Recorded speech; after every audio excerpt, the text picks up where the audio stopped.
Peace, peace, peace, peace, peace.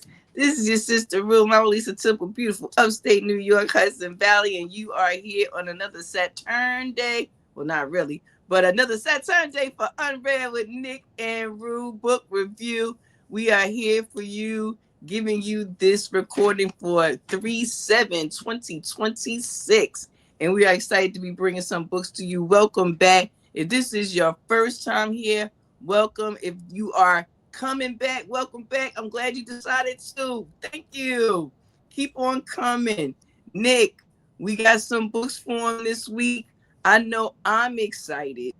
What do you have going on? Because see, I know you're going to bring something exciting because why? We are taking, our viewers, they're not slow. They see that it's not a Saturday afternoon. So we're pre-recording this. So we had to bring some real fire since we had to pre-record this one for you guys. But we were not gonna leave you without an unread book review for your Saturn day. So thank you for being here with us. Nick, let's talk about it. What we got going on, brother? How was your day? Oh, my day was beautiful. It was busy, busy as usual, but it was very productive. It was joyous. And yeah, I may be physically fatigued, but I'm in great vibes. And I know that talking about books is going to bring me energy. I'm already feeling energized now. We haven't even gotten into books yet. Yes, I'm feeling energized as well. So, you know what? That's a good thing. Well, you know what? Books keep us up anyway, I be sometimes thinking about some of our conversations and I'd be like, wow, we went on a long time about those books. But there's always something new to find. And so that's why we let people know unread book review are books that are unread on our bookshelves or either being reread, shared, kept for resources, gifts, textbooks, all kinds of things. So we keep all the books. We are the archives and we bringing them to you and we sharing them with you and telling you a little bit about what got it in our library and what we do with it or what we plan to do with it. So, Nick, like I said, I know we got some fire. Well, I know I got some fire because, March is Women's History Month, so, I had to start with the woman. So that's just my hint that I'm starting with the woman. So, if you'd like to share or, Listen, what you got going on? Well, I was gonna say, is it okay if we share hints because that was gonna be my hint. Oh my goodness! See, look at this. See, this is what we talk about, y'all. We never tell each other about these books, but we end up on the same page. So, let's see. So we said both of our hints are women. So let's see. What else can I? Let me give another hint. My hint is about. Let's see. What's another word I could use? Black women. So, is that a hint of yours too? Yeah. Yeah. All right, so maybe you should throw a hint out there. Let's see. Okay. All right. Let me see. I'll say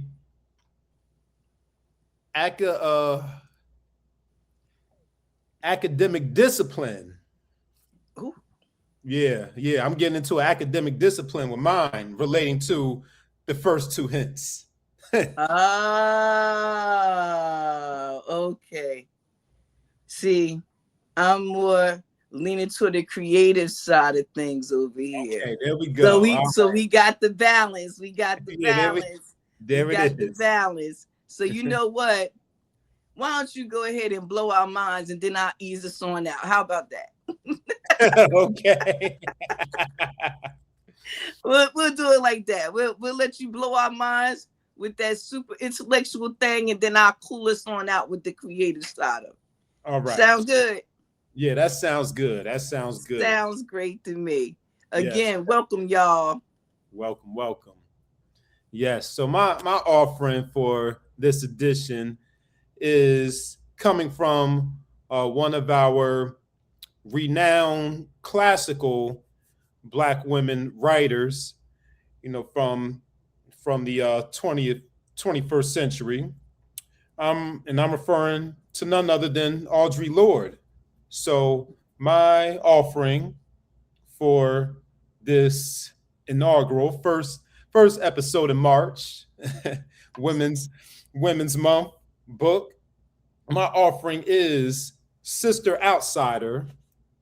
Ooh, love Sister that. Outsider, Essays and Speeches by Audre Lorde. Very beautiful cover. Wow. Yes, very beautiful cover there. And when I say this refers to an academic discipline, I'm speaking none other than women's studies. That academic discipline, we know that depending on what university campus you might step onto, women's studies might be a major program or concentration or a major of study there. So yes, my offering is Essays and Speeches by Audre Lorde, titled Sister Outsider, with a new foreword by Cheryl Clark. And this book is in a completely unread, although I've owned it for several years. I think I might have owned it close to, if not a decade, close to a decade.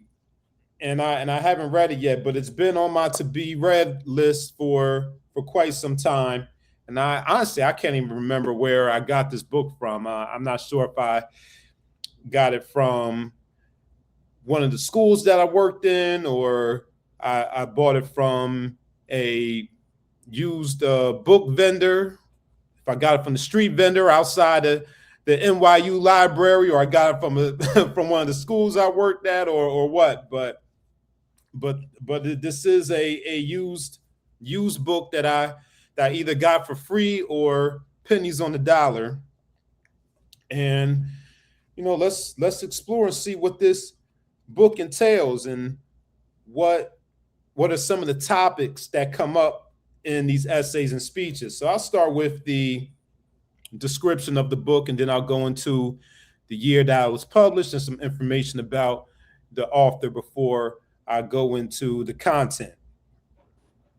So it says, presenting the essential writings of Black lesbian poet and feminist writer Audre Lorde, Sister Outsider celebrates an influential voice in 20th century literature. In this charged collection of 15 essays and speeches, Lorde takes on sexism, racism, ageism, homophobia, and class, and propounds social difference as a vehicle for action and change. Her prose is incisive, unflinching, and lyrical, reflecting struggle but ultimately offering messages of hope. This commemorative edition includes a new foreword by Lorde scholar and poet Cheryl Clark, who celebrates the ways in which Lorde's philosophies resonate more than 20 years after they were first published. These landmark writings are, in Lorde's own words, a call to never close our eyes to the terror, to the chaos, which is Black, which is creative, which is female, which is dark, which is rejected, which is messy, which is so on and so forth. So we have some women's study here. We also have some interdisciplinary studies here. I think the fancy word might be a buzzword that people are using now is intersectionality. To describe. Okay. Yes. As you heard in the second paragraph there, writing about women, but also writing about Black women, but also writing about age, writing about sexuality. So you have all of that going on in this book. But a little bit about Audre Lorde. Like I said, she's one of our classical writers, but she's a writer, activist, and mother of two. She grew up in 1930s Harlem. She earned a master's degree in library science from Columbia University, received the National Endowment for the Arts grant for poetry, and was New York State's Poet Laureate from 1991 to 1993. Wow. She is the author of 12 books, including Zammy, A New Spelling of My Name, and The Black Unicorn. Lord died of cancer at the age of 58 in 1992.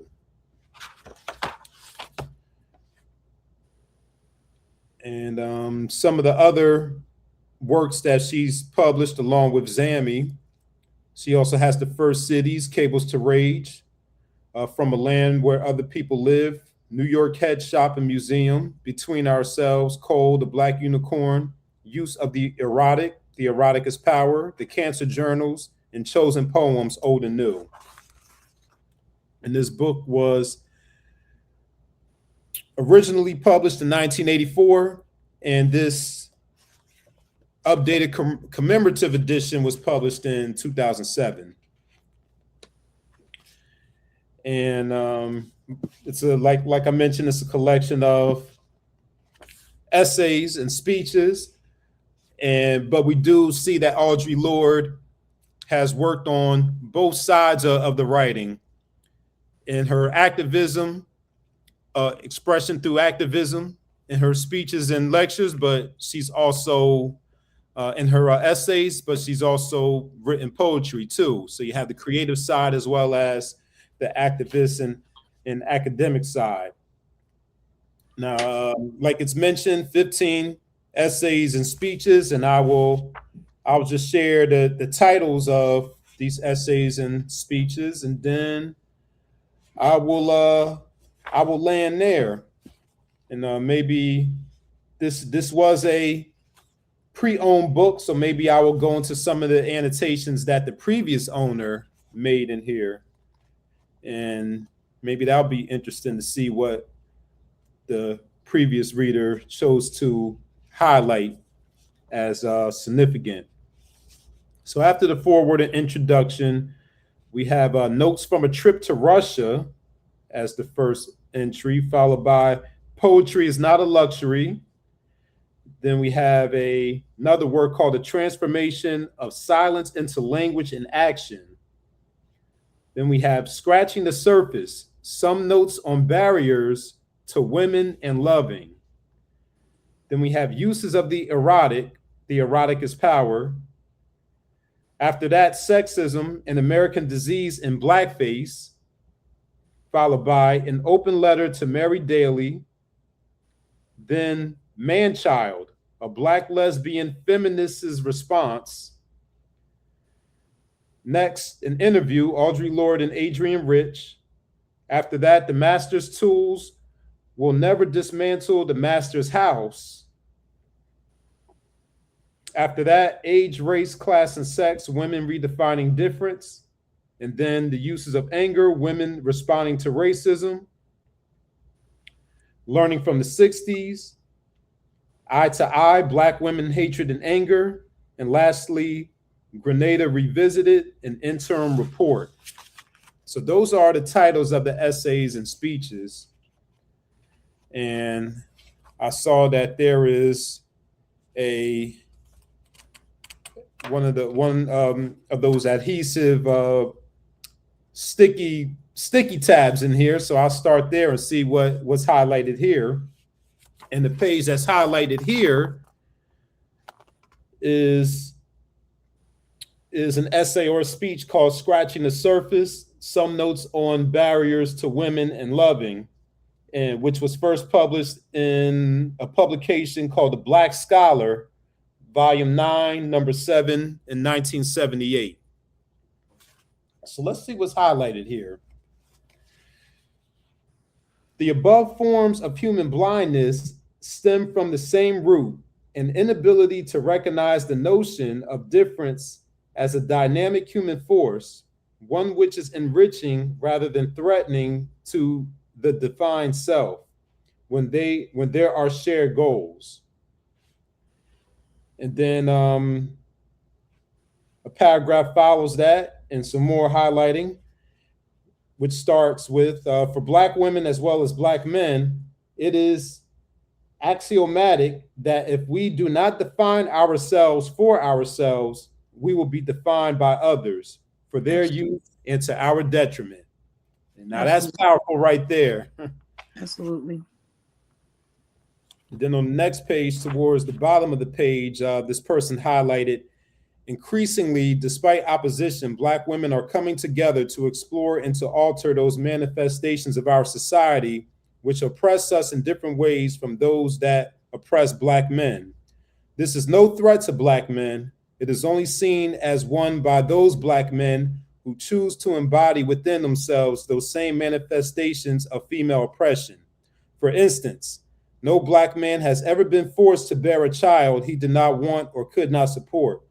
Enforced sterilization and unavailable abortions are tools of oppression against Black women, as is rape. Interesting.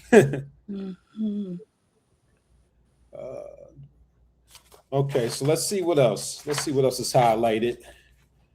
If anything else, thought I saw a couple more. Not a lot of annotations in here, but since there were very few, I thought that was pretty significant. Absolutely. Okay, so we have one speech or essay called Eye to Eye, Black Women, Hatred and Anger. An abbreviated version of this essay was published in Essence, volume 14, number 6, in October of 1983. And there's one sentence underlined in the second paragraph here. It says, how to train that anger with accuracy rather than deny it has been one of the major tasks of my life. So the anger of the Black woman. And on the next page, another single sentence underlined. It says, so of course, as a child, I decided there must be something terribly wrong with me that inspired such contempt. So that probably requires a little bit of context there. So let me go back up to the beginning of this paragraph. And it says, I found this out by, okay, so before I can write about Black women's anger, I must write about the poisonous seepage of hatred that fuels that anger and of the cruelty that is spawned when they meet. I have found this out by scrutinizing my own expectations of other Black women, by following the threads of my own rage at Black womanness back into the hatred and despisal that embroidered my life with fire long before I knew where that hatred came from or why it was being heaped upon me. Children know only themselves as reasons for the happenings in their lives. So, of course, as a child, I decided there must be something terribly wrong with me that inspired such contempt. So that's the sentence that was underlined. Then it says, the bus driver didn't look at other people like that. All the things my mother had warned me not to do, and B, that I had gone right ahead and done and been must be to blame. And let's see what we got here.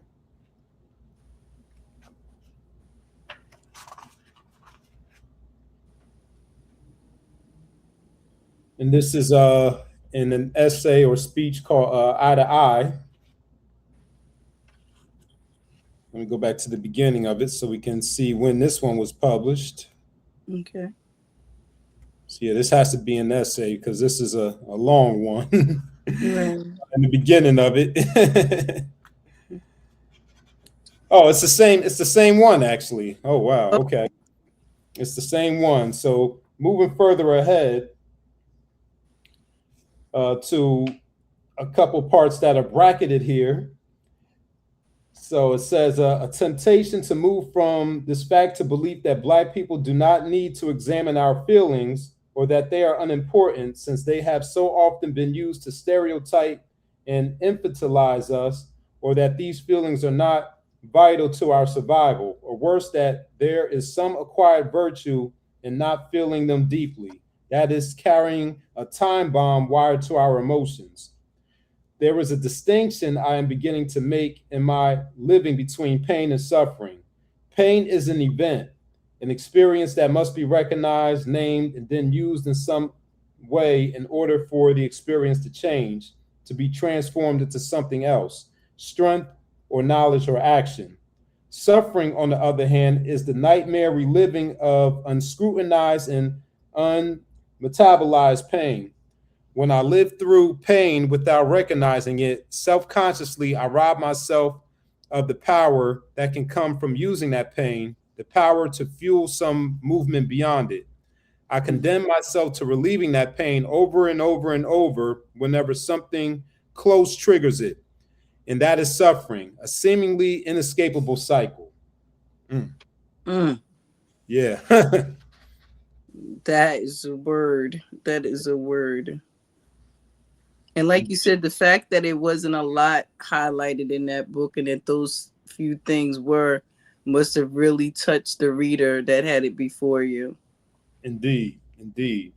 So I'll read one more passage because this is the last annotation I see in here for the end of the book, and it's the same essay, eye to eye, or actually on the very next page. And I think you'll appreciate this one right here because I just the phrase jumped out of the page and I said, oh wow, this is going to be interesting. So the previous paragraph, just to give the context, the last sentence before the new paragraph I'm about to start, it says, we can learn to mother ourselves. And this is, and let's see, what does she say? Okay, she says, in regards to learning to mother ourselves, it says, what does that mean for Black women? It means we must establish authority over our own definition, provide an attentive concern and expectation of growth, which is the beginning of that acceptance we came to expect only from our mothers. It means that I affirm my own worth by committing myself to my own survival in my own self and in the self of other Black women. On the other hand, it means that as I learn my worth and genuine possibility, I refuse to settle for anything less than a rigorous pursuit of the possible in myself. At the same time, making a distinction between what is possible and what the outside world drives me to do in order to prove I am human. It means being able to recognize my successes and to be tender with myself even when I fail. And then well, not she, but the person who read this book, they went down a few lines into the next paragraph, about maybe 5 or 6 lines, and underline this sentence, the last sentence of the following paragraph. Mothering ourselves means learning to love what we have given birth to by giving definition to, learning how to be both kind and demanding in the teeth of failure as well as in the face of success, and not misnaming either. That part. So I'm going to stop there, and yeah, this is my offering. So I shared a couple of passages that were highlighted and underlined by the previous owner, not by me, because this is a truly unread. I haven't read this book. I haven't referenced it at all. But again, this is Sister Outsider by Audre Lorde, one of our Harlem Renaissance legends here. Yes. Yeah. Beautiful, beautiful, beautiful, beautiful cover. I can't get over how striking that cover is. Yes. That color is amazing and the artwork is phenomenal. Yeah, maybe I should pull up the original cover to see what that looks like, because this Absolutely.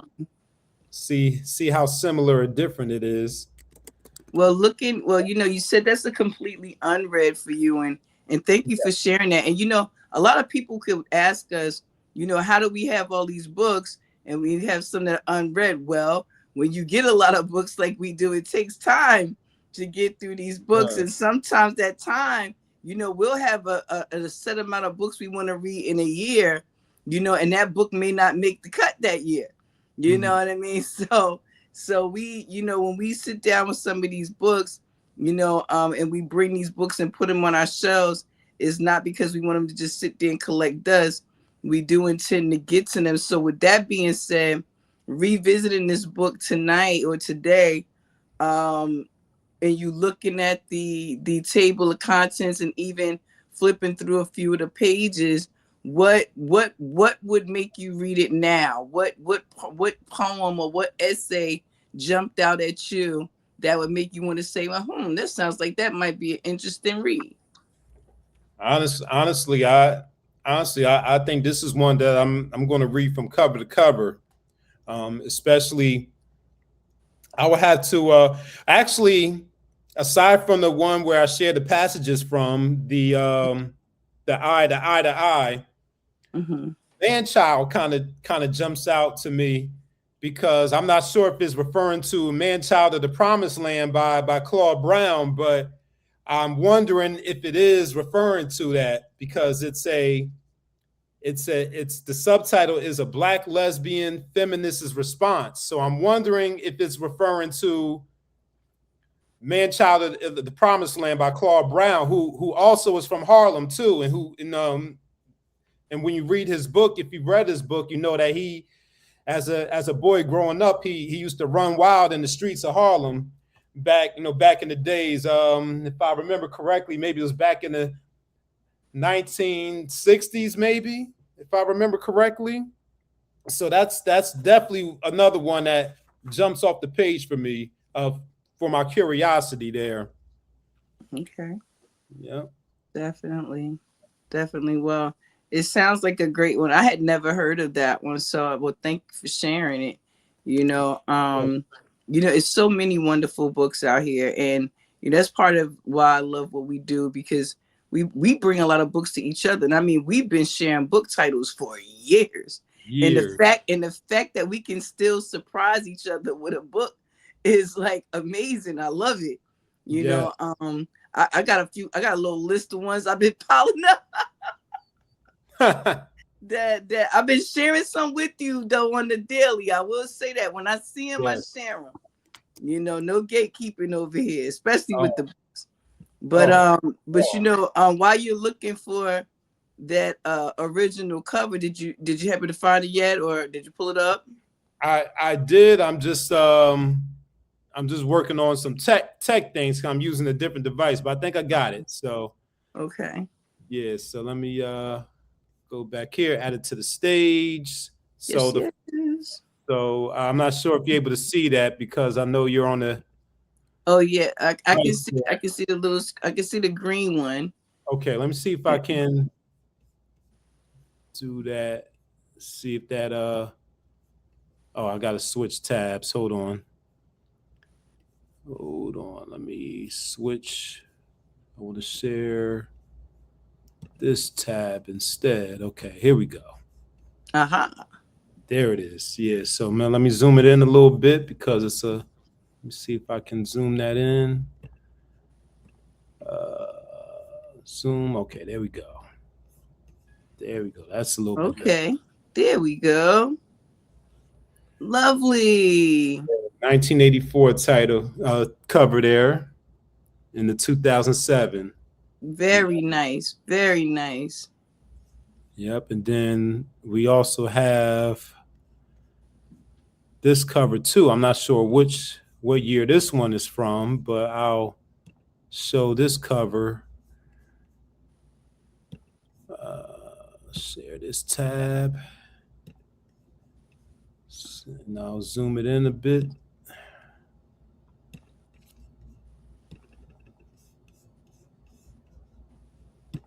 All right. Then you also have that one too. Oh, beautiful. Yes. That is beautiful. It's beautiful. It's amazing how you have different covers for the books and things like that. I said as an artist, I can understand how that happens. You have so many ideas that you want to bring from the book to the cover to bring people's attention, but it's just so many of them. So it's nice when they have different covers like that. And I also love the fact that you can have an original and it be one cover and can't nobody get that one again. Oh yeah, collector's editions. Yeah. The collector's editions. Absolutely, absolutely. And Well, I think thank you that's a so great much. my pleasure. And I think that's a great segue into your work, since you're It dealing with really the is. artistic side. It really is. And I was thinking about that as we were looking at the art, and I was saying to myself, wow, not only are we talking about these great pieces in time, in these different approaches and POVs on different things, but we're talking about art, and art is one of those spaces where it's so interpretive, it's so personal. But when we look at it back through antiquity, one could be easily fooled into thinking that history does not hold them in it. So my offering tonight was to let my sisters remember that we are remembered in antiquity, and one of the people that has made sure that we have at least a volume, and I know there's many more, but he made sure that we had at least one volume that was dedicated just to us. And what he did was he did Black Women in Antiquity. This is Ivan Van Sertima, one of my favorite authors. One of my sisters was fortunate enough to have him as a professor, and said that he was amazing. I can only imagine. But this particular book, Black Women in Antiquity, was edited by him, and I like to give a big gigantic shout out to Weekway Branch Library on Osborne Terrace, because that is where I got this book. And this edition was the original edition was done in 88, and this 10th printing was done in 2002. So again, shout out to Weekway Library. I love when they would have the book sales. I would come out there with my book bag and we would get it on. Anyway, but one of the reason I brought this book, and it's funny because when I was deciding what book to bring, initially I forgot that we were pre-recording this for March, so I had a different book in mind.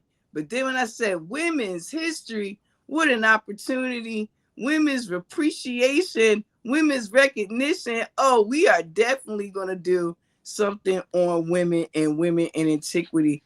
And I thought it was a great way also to show people and share with people how we use these books as resources, because I had this book out actually for the month of March because of the fact that I'll be sharing it on my one of my latest projects, which is an esoteric art talk.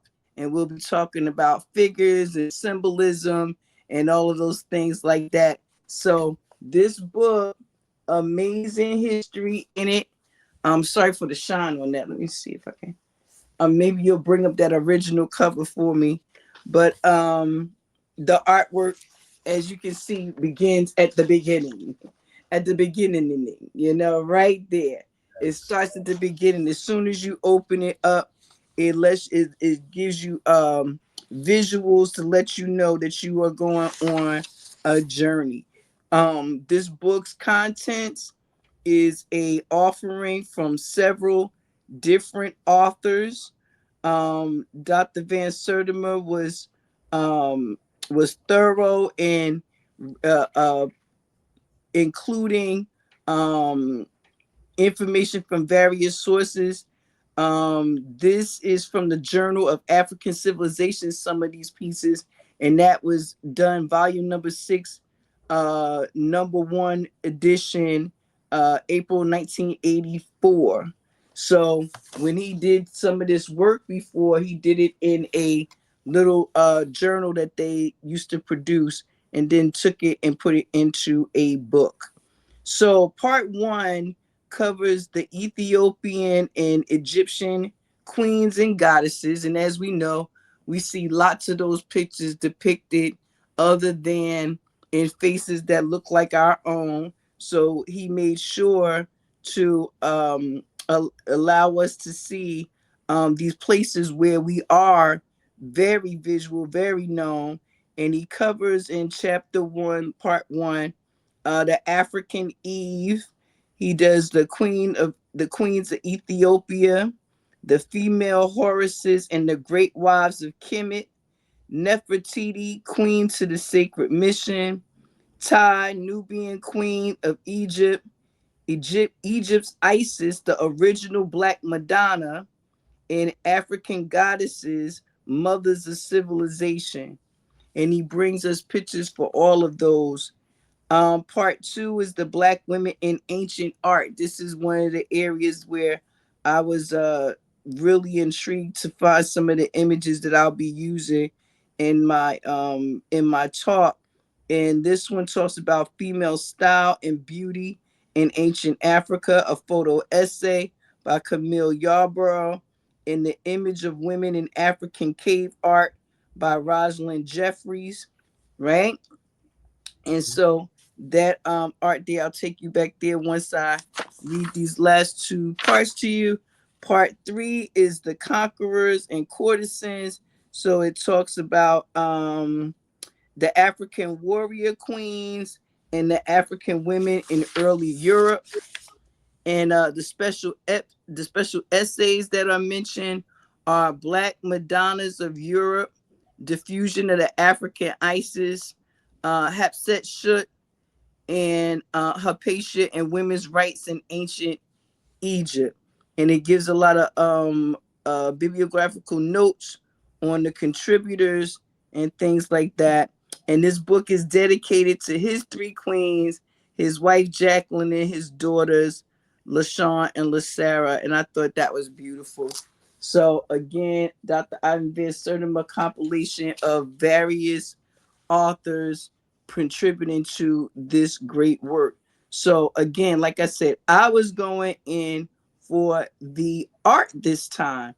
The first time I got this book, I was going in for an essay that I was writing on the Black Madonna in her various forms. And he has some beautiful artwork here, and I would never be able to display it as beautiful as it is in this book because I don't know how to hold the book up to the camera that way. And it doesn't give it, and it's not as pretty because it is in black and white. So to be able to really get a good look at it, you have to be able to examine it, which I'll be able to put them up on the screen and share them with you as we do these pictures of the Black Madonnas. Wow. So as you see right there, you've already seen three different versions of her. Here are two more. And not one of them is not looking like you and I. And I thought that was interesting. And Nick, we bring a lot of spiritual books, religious texts and otherwise, and especially things with symbolism in them. And one of the reasons why I picked the Black Madonna as the centerpiece for the beginning of my art project was because everywhere in the world, including places here in the United States, you'll find that there are Black Madonnas everywhere. Mm-hmm. And you very rarely hear them talked about in their fullness. It's usually, oh, well, there was an other Madonna, so we had to make a Black Madonna. I was like, no, that's not how that worked. That wasn't how that worked. That's put in the, cart before the horse, as my mother would say.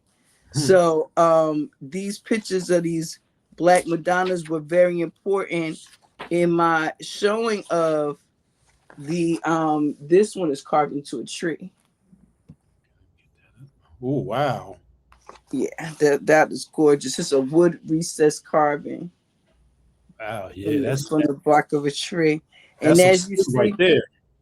And as you see, we go into the symbolism here. I don't know if you can see the hand motions in there. Mm-hmm. But even the baby got a little hand motion going on there. Mm-hmm. So these pictures are definitely interesting. And this one says here, it says Black Madonna enthroned displays the prominent African facial features, the 7th century AD France. That's when this was done. 7th century France. Yeah, I was going to ask about the dates for those. Yeah, that one is 7th century France. And then some of the others I've showed you here were um this one's 16th century, Mm. this one here, and this one here is also 16th century. And the reason I really love this one is because, Nick, you know I have a fascination with Russia, Yeah. and in the ties that we have to Russia. People don't ever really think about that, but this Black Madonna is in Russia and is one of the most sacred um items that they have. But Oh yet yeah. and still you hear some of the things that you hear about treatment of people that look like you and I in Russia. And I say to people, don't believe everything you hear. Yeah, that might have been the one that they had the video of Putin going to see. Absolutely. Yeah, absolutely. It very much could be. And like I said, they're all over.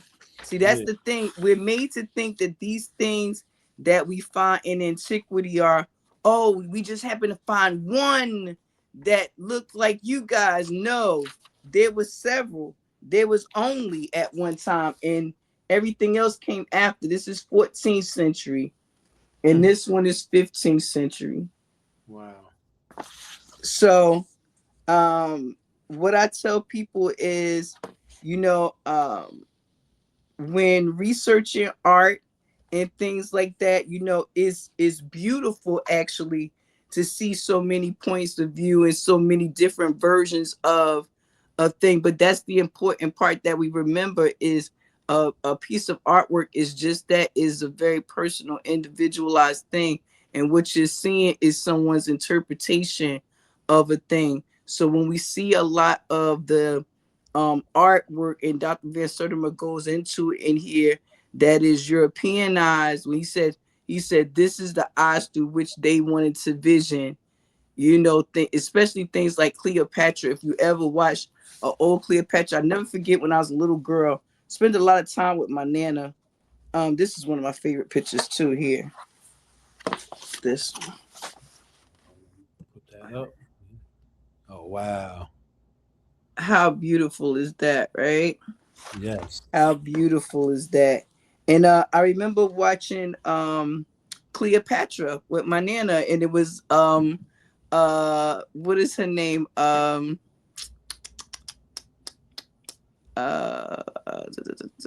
what is her name? What is her name? What is her name? What is her name? Elizabeth Taylor. Mm-hmm. Is Elizabeth Taylor in brown makeup, like bronze makeup. And I remember when my nana saw it, she said she don't look like that. You gotta remember when you sitting with your elders, sometimes Yeah. when they be talking, they be like, she's like, she don't look like that. And I was like, and she's like, that's Elizabeth Taylor. She don't look like that, you know. And I didn't understand then what I understand now, but realizing that um, most of our women in history were Europeanized for the benefit of the egos of many, for the control, and to feed further into the patriarchy and the system that would keep us oppressed even until this day. But this is the age of Aquarius and things are changing. And this work has been, like I said, this first work came out early. And I mean, there's great work on in the art world about finding us in antiquity now.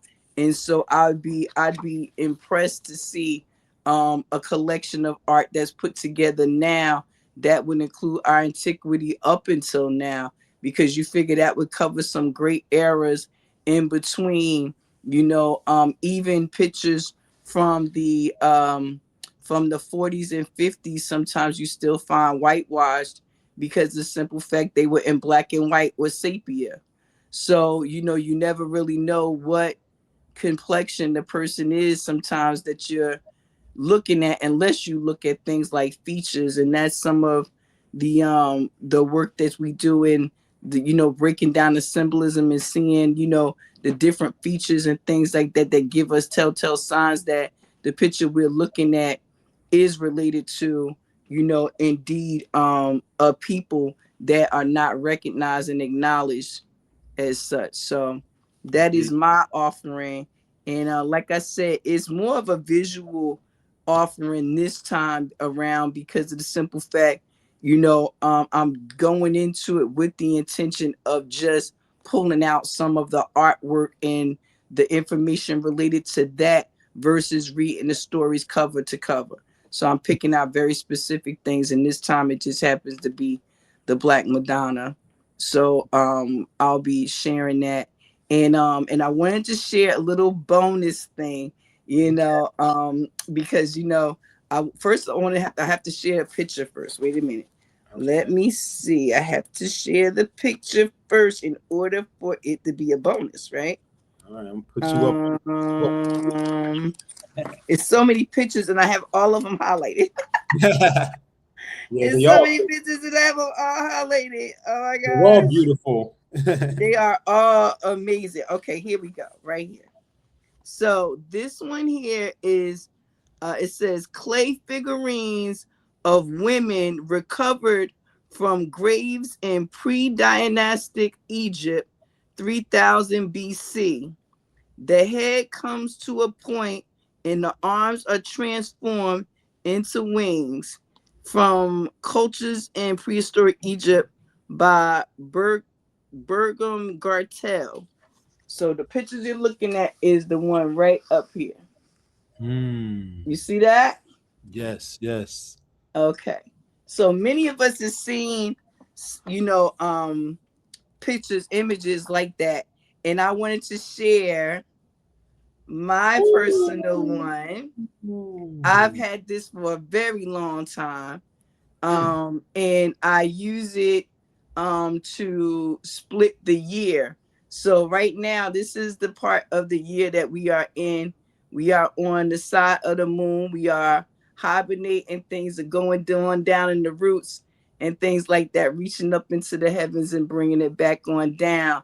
Once we get to spring, I will be turning it around, and Wow. we will have the spiral go on all the way until fall. Wow. Wow. Wow. So this is one of my personal pieces of artwork, and it was handmade, and it Ooh. was woman made, Ooh. and I have a set of them. Wow. Wow. Yeah. So, That and is I got amazing. it in 99, Mm. and the sister was from India. Wow. That is amazing. Yeah. Mm. Beautiful. So I use them to ceremonially switch the seasons on my altar. So Wow. that Yeah. is my art offering for this unread episode is Black Women in Antiquity. Ivan Van Sertima doing the daggone thing, bringing us more fire, more fire, more fire. One Yes. of the best gatherers of information that we've had in our walking in our journey.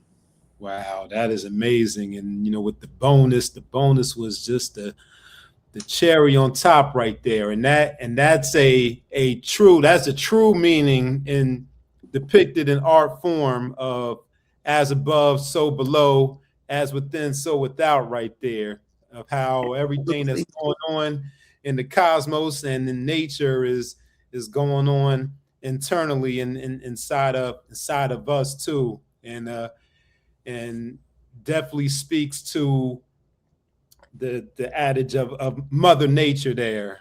Yes, it does. It does. And I think it's fitting for the month of March because it is women, Hmm. but it's also the beginning of spring, which is, Yes. Eostara, which is Easter. The beginning of the spring is coming. So this will be turned around from this side to this side.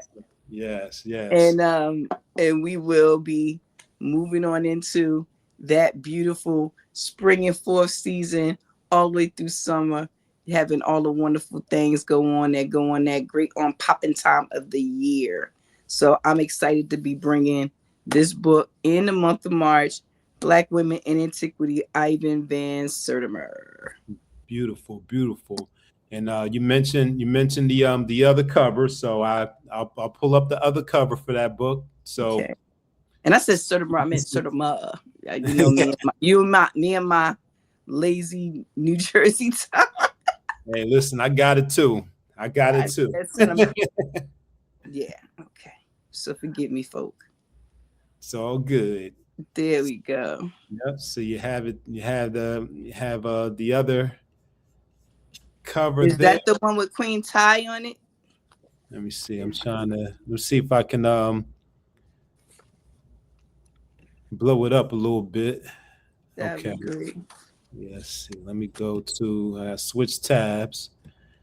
Let's go over here and then zoom it in a bit.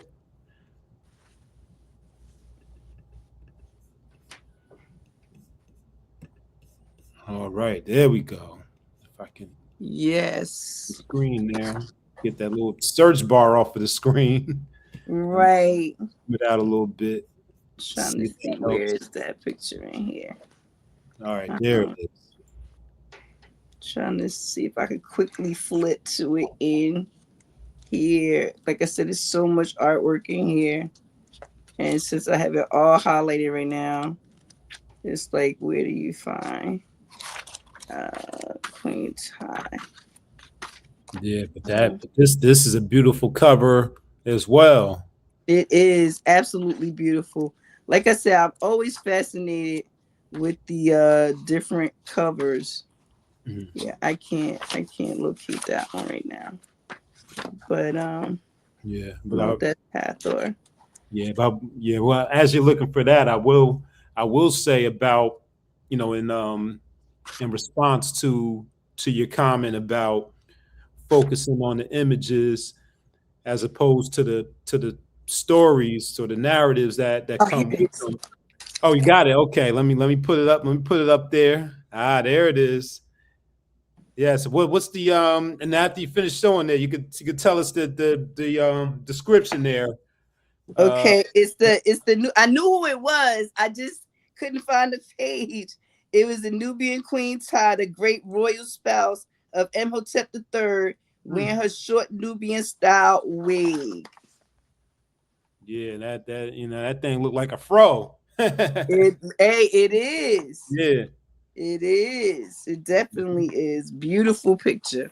But Yes. you were saying focusing on the art, yes. Oh yes, yes. So I was saying that by doing that, you you introduce a different perspective in the conversation, especially since art can be interpreted in multiple ways. And it reminds me of a workshop I attended a couple of years ago through the Smithsonian American Art Museum, and it was teaching art through the humanities, how we connect art to subjects such as English literature and social studies. And they gave us some tools and some strategies for how to approach interpreting and explaining art. So when you think about those methods that you use, as far as like scanning a painting or a photograph from left to right, and also using a strategy such as the see, think, wonder protocol, where you describe what you see, you describe or explain what you think, and you share your wonderings. That opens up new interpretations in new areas that you may not receive through the description or the story or the history of that piece right there. That's where you really get into the esoteric side of things, when you just deal with the image itself and you go into your own downloads of what of how that piece is speaking to you. So Absolutely. and then Absolutely. and you can bring in the history and the story and put it together and kind of cross-reference, compare, contrast, connect the dots, paint the bigger picture of what you're looking at in the art. Absolutely. And also be able to see the patterns, even though the artists are very different in different time periods. Yes, Yeah, patterns. Absolutely. absolutely. Like for example, the hand signals.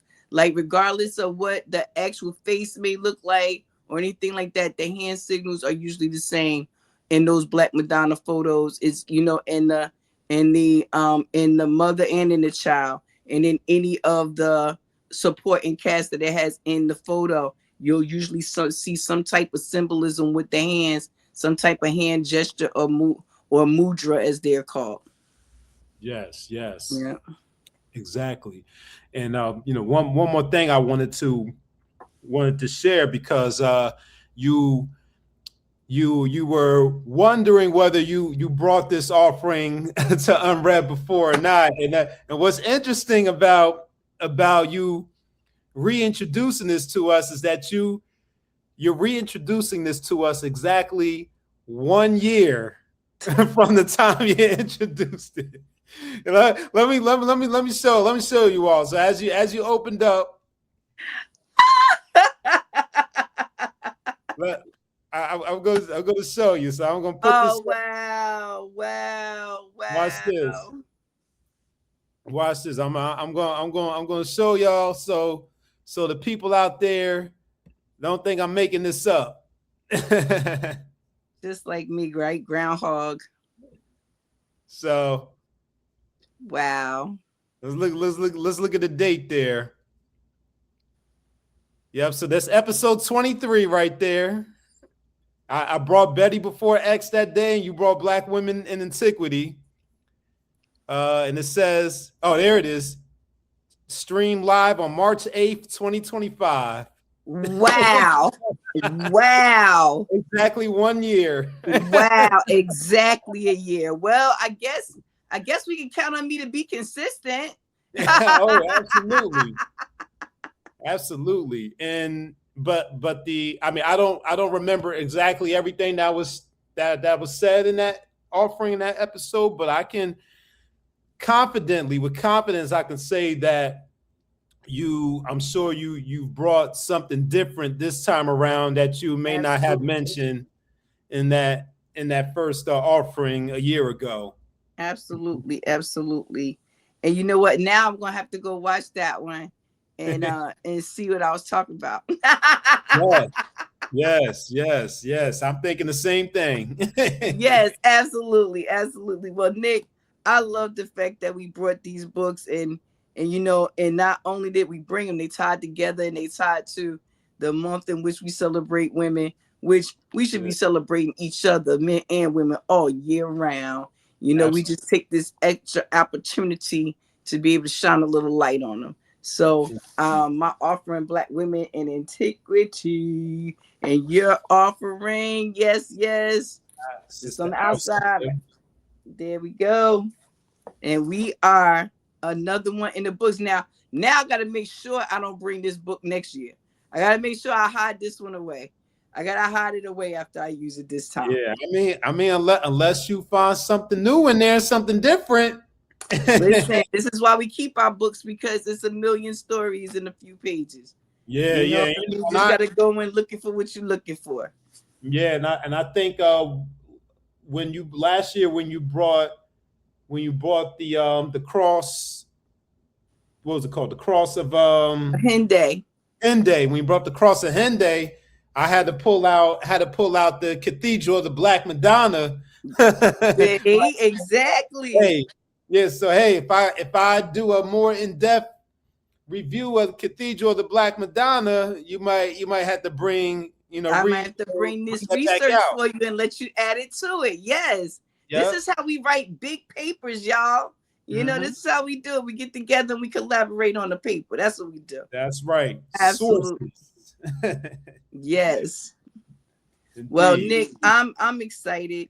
I thank everybody for joining us again for another episode of UnRead Book Review with Nick and Roo. Like I said, we love bringing these books to you. We are always open for suggestions. If you are a new author and you got a book coming up, you want to share it with us, get with us, let us know. We'll get you on the platform. We got some great guests coming up. So I'm very excited about that. Get on that list, get on that roster. If there's a book you want to see, hey, suggest it. We'll take a look on our bookshelves. We may have it. And if we don't, guess what? We'll allow you to bring it. So come on, let us know. Let's share these books. Let's keep passing this information around. Use it in our daily lives where we can. Educate others, share with others, and share the joy with others. Just the joy of learning something new, from an old book. So with that being said, I'm your sister, MaWu Lisa Temple, beautiful upstate New York, Hudson Valley. And I'm done with it, Nick. I got the peace form. What you got? Yep, I got the piece too. And on my way out, I'll just point out, as we're intentionally celebrating women, the energy is in line with it too. So not only is it March 7th, 7 is one of those.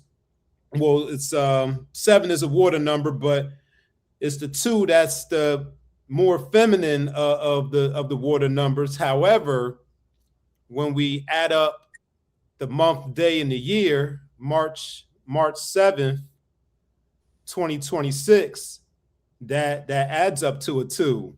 so we have that wisdom right there. That 2. We got the moon. We got the moon, y'all. We got the moon, y'all. We got the moon. We got the water. We got the wisdom, which is the woman. So we right in lockstep with the energy of the day. So I'm looking at the calendar to give the preview. So looks like we'll be back on March 21st. Yes. March 21st we'll be back for our next UnRead episode. So just to reiterate what Roo has shared, I just want to share my appreciation for you all, tapping in with us, hanging out with us. And we look forward to seeing you on the next episode.